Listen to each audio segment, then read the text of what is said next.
Köpçülük olmuşları may ayı girdi.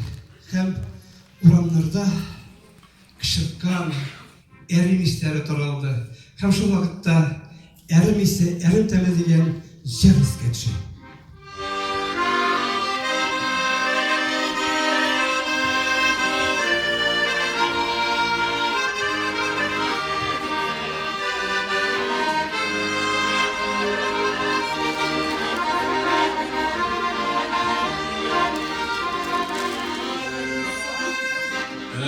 Koysam ağlarıma, şıra koysam duvarlarda, erimisi erimlerle, büzüyor uğrunlarda.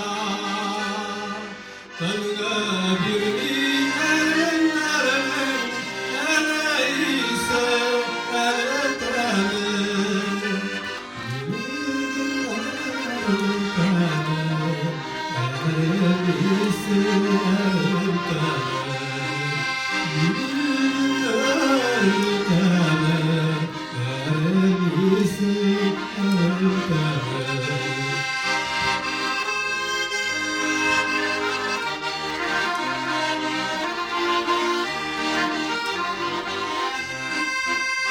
Şularımdan iyisi tuğla, savaş diyen yaralarla, yanlarında bir öyle yok, savaşlarla aralarla.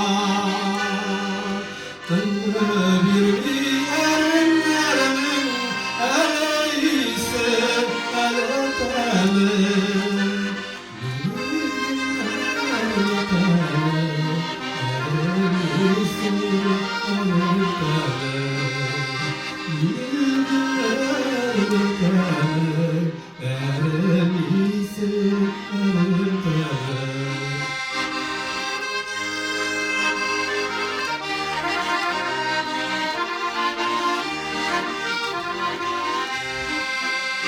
Eğer koysam ağlarıma, sıra koysam buramlarla, erimisi erimden, büzüyen uğrunlarda.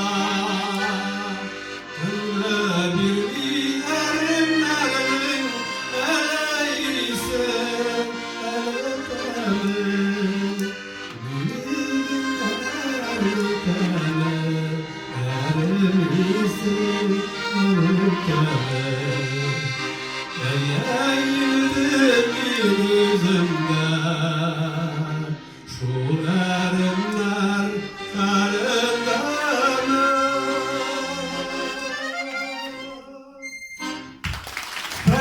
Değerli